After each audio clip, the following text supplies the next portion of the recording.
नमस्कार, मैं नीतीश ठाकुर और एक बार फिर आप देखना शुरू कर चुके हैं कैपिटल टीवी का खास कार्यक्रम द अदर साइड। आज बात करते हैं एक बड़े और चर्चित मनी लॉन्ड्रिंग मामले की, जिसमें कांग्रेस सांसद प्रियंका गांधी वाड्रा के पति और कारोबारी रॉबर्ट वाड्रा एक बार फिर सुर्खियों में। हरियाणा के गुरुग्राम स्थित शिकोहपुर, जिसे अब सेक्टर 83 के नाम से जाना जाता है, वहां हुए जमीन सौदे से जुड़े इस मनी लॉन्ड्रिंग मामले में ईडी ने शुक्रवार को दिल्ली की विशेष अदालत में एक अहम स्टेटस रिपोर्ट दाखिल की।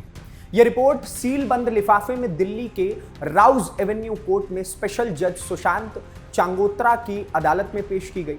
इसमें ईडी ने अदालत को बताया कि इस मामले में रियल एस्टेट कंपनी डीएलएफ की भूमिका को लेकर आगे की जांच अभी भी जारी है। यानी ये मामला अभी पूरी तरीके से खत्म नहीं हुआ है और धीरे धीरे करके वाड्रा फंसते चले जा सकते हैं। जांच एजेंसी लगातार नए फैक्ट्स की पड़ताल में जुटी हुई है। सुनवाई के दौरान अदालत ने आरोपी केवल सिंह विर्क द्वारा दाखिल जमानत और जमानतदार के बॉन्ड को स्वीकार कर लिया। इसके साथ ही अदालत ने अपने आदेश में यह भी साफ किया कि ईडी की तरफ से जो स्टेटस रिपोर्ट दाखिल की गई है, उसके मुताबिक डीएलएफ की भूमिका को लेकर जांच अभी पूरी नहीं हुई है। अदालत ने इस मामले की अगली सुनवाई 21 अगस्त के लिए तय कर दी है। गौर करने वाली बात यह है कि इससे पहले मई महीने में रॉबर्ट वाड्रा ने दिल्ली हाईकोर्ट में दाखिल अपनी वो याचिका बिना किसी शर्त वापस ले ली थी, जिसमें उन्होंने विशेष सीबीआई अदालत की तरफ से जारी किए गए समन को चुनौती दी। उस वक्त वाड्रा के वकील ने कहा था कि वो उचित समय पर ट्रायल कोर्ट के सामने अपना पक्ष रखेंगे, जो अब इस सुनवाई के दौरान होता हुआ नजर आ रहा है। अब देखने वाली बात यह है, अब सवाल ये उठता है कि आखिर ये पूरा मामला है क्या, कैसे इसकी शुरुआत हुई और अब तक इस केस में कौन कौन से बड़े मोड़ आ चुके हैं। इसके अलावा यह भी जानना जरूरी है कि अदालत ने ईडी के रवैये पर किस तरीके से नाराजगी जताई है और आगे इस मामले में क्या कुछ होने वाला है, किस प्रकार से रॉबर्ट वाड्रा इस मामले में फंसते चले जा रहे हैं। सबसे पहले बात करते हैं इस केस की पृष्ठभूमि की। यह मामला साल 2008 के एक भूमि सौदे से जुड़ा हुआ है। इसमें रॉबर्ट वाड्रा ने, जो उनकी कंपनी थी स्काईलाइट हॉस्पिटैलिटी, ने ओमकारेश्वर प्रॉपर्टीज नाम की एक कंपनी से शिकोहपुर गांव में करीब 3.5 एकड़ जमीन 7.5 करोड़ रुपए में खरीदी। आरोप है कि यह खरीद एक धोखाधड़ी वाले सेल डीड यानी ब्रिकी विलेख के जरिए की गई, जिसमें रजिस्ट्रेशन के समय बिक्री की असल रकम का भुगतान ही नहीं किया गया। यह पूरा लेन देन उस वक्त हुआ था जब हरियाणा में भूपेंद्र सिंह हुड्डा के नेतृत्व वाली कांग्रेस सरकार सत्ता में।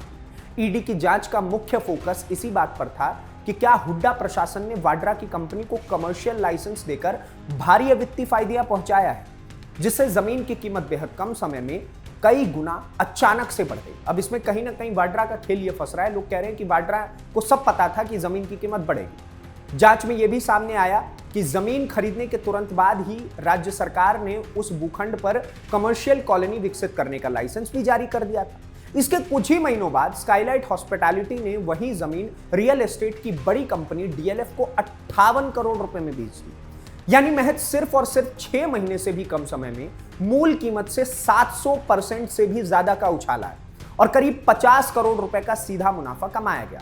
ईडी ने अपनी जांच में ओमकारेश्वर प्रॉपर्टीज नाम की कंपनी की वैधता पर भी सवाल उठाए। एजेंसी का आरोप है कि यह कंपनी एक मुखौटा या फ्रंट कंपनी के तौर पर काम कर रही थी। इतना ही नहीं, जमीन की खरीद के लिए जो मूल चेक दिया गया था वो कथित तौर पर कभी भुनाया ही नहीं गया, जो इस पूरे सौदे को और भी ज्यादा संदिग्ध बना देता है। इस मामले में हरियाणा के पूर्व सीएम भूपेंद्र सिंह हुड्डा भी आरोपियों में शामिल है। जांच एजेंसियों का दावा है कि उन्होंने अपने आधिकारिक पद का गलत इस्तेमाल करते हुए वाड्रा की कंपनी को सीधा फायदा पहुंचाया। इसके अलावा जांच में इस पूरे मामले को वजीराबाद में डीएलएफ को दी गई 350 एकड़ जमीन के आवंटन से भी जोड़ा गया, जिससे कथित तौर पर डेवलपर को करीब 5000 करोड़ रुपए का भारी मुनाफा हुआ था। यह पूरा विवाद पहली बार साल 2012 में तब राष्ट्रीय स्तर पर चर्चा में आया था, जब वरिष्ठ आईएएस अधिकारी अशोक खेमका ने इस जमीन सौदे में भारी अनियमितताओं का हवाला देते हुए, गड़बड़ियों का हवाला देते हुए इसका दाखिल खारिज रद्द कर दिया था। उस वक्त यह मामला देश भर में सुर्खियों में आ गया था और तभी से यह केस राजनीतिक और कानूनी दोनों ही हलकों में लगातार चर्चा का विषय बना हुआ। अब बात करते हैं इस मामले में हाल ही की सुनवाई के दौरान क्या क्या हुआ था उस बारे में। सुनवाई में रॉबर्ट वाड्रा के वकील ने अदालत से ईडी के स्टेटस रिपोर्ट की एक कॉपी मांगी थी ताकि वो उसका अध्ययन कर सके। हालांकि ईडी के वकील नवीन कुमार मट्टा ने इस अनुरोध का विरोध करते हुए कहा कि वो इस बारे में उचित निर्देश लेकर ही कोई जवाब देंगे। इसके बाद अदालत ने आदेश दिया कि जब तक कोई स्पष्ट फैसला नहीं हो जाता तब तक स्टेटस रिपोर्ट को सील बंद लिफाफे में ही सुरक्षित रखा जाएगा। इसके अलावा सुनवाई के दौरान वाड्रा के वकील ने एक और अहम आवेदन दाखिल कर दिया। उन्होंने कहा कि इस मामले से जुड़ा एक सील डीड गुजराती भाषा में और उसका हिंदी या अंग्रेजी में अनुवाद अभी तक कोर्ट में उपलब्ध नहीं कराया गया। जब अदालत ने रिकॉर्ड की जांच की तो पता चला कि चार्जशीट के साथ भी उस दस्तावेज का अनुवाद दाखिल नहीं किया गया था। इसके बाद ईडी के वकील ने अदालत को भरोसा दिलाया कि अगली सुनवाई तक इस डॉक्यूमेंट का अनुवादित संस्करण यानी कि जो गुजराती में डॉक्यूमेंट था उसको हिंदी में करके जरूर जमा करवा दिया जाएगा। यहां एक बेहद अहम बात यह है कि सामने आई कि खुद अदालत ने ईडी की स्टेटस रिपोर्ट को लेकर नाराजगी जाहिर की। कोर्ट ने कहा कि पिछली सुनवाई के दौरान रॉबर्ट वाड्रा के वकील ने एक बेहद महत्वपूर्ण कानूनी तर्क उठाया था जिस पर एजेंसी से कोई स्पष्ट जवाब मांगा गया था, लेकिन ये स्टेटस नई रिपोर्ट जो स्टेटस की बनाई गई है उस सवाल का कोई भी साफ या फिर स्पष्ट जवाब नहीं दिया गया। इसके बाद अदालत ने ईडी को सख्त निर्देश दिए कि अगली स्टेटस रिपोर्ट में इस मुद्दे पर पूरी स्पष्टता के साथ जानकारी दी जाए और यह भी कहा गया कि अगली रिपोर्ट में संबंधित ईडी डिप्टी डायरेक्टर के जरिए ही दाखिल किया जाए। अब बात करते हैं इस पूरे केस की कानूनी पृष्ठभूमि की। यह मामला मूल रूप से 1 सितंबर 2018 को हरियाणा के गुड़गांव स्थित खेड़की दौला पुलिस स्टेशन में दर्ज एक एफआईआर से जुड़ा हुआ है। इस एफआईआर में रॉबर्ट वाड्रा हरियाणा के तत्कालीन मुख्यमंत्री भूपेंद्र सिंह हुड्डा, डीएलएफ और अन्य कई लोगों पर धोखाधड़ी, आपराधिक साजिश और भ्रष्टाचार जैसे गंभीर आरोप लगाए गए। इसके बाद जनवरी 2025 में इस एफआईआर में भारतीय दंड संहिता की एक और धारा भी जोड़ी गई थी। इसी आधार पर ईडी ने मनी लॉन्ड्रिंग का मामला दर्ज करते हुए 21 दिसंबर 2018 को अपनी जांच शुरू की थी। एजेंसी का कहना है कि इस जांच का मुख्य मकसद यही पता लगाना है कि कथित अपराध के हासिल की गई संपत्ति और उससे जुड़े फंड का लेन देन आखिर कैसे और कहां हुआ और वो जो 50 करोड़ रुपए का मुनाफा था वो कहां गया। बता दें कि 15 अप्रैल को विशेष अदालत ने जुलाई 2025 में ईडी द्वारा दाखिल की गई चार्जशीट पर संज्ञान लेते हुए रॉबर्ट वाड्रा और कई आरोपियों को पेश होने का आदेश दिया था।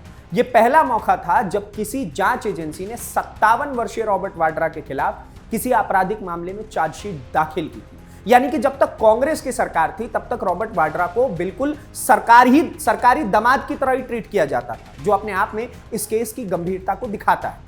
इससे पहले अप्रैल 2025 में ही ईडी ने वाड्रा से लगातार 3 दिनों तक एक विस्तृत पूछताछ भी की थी।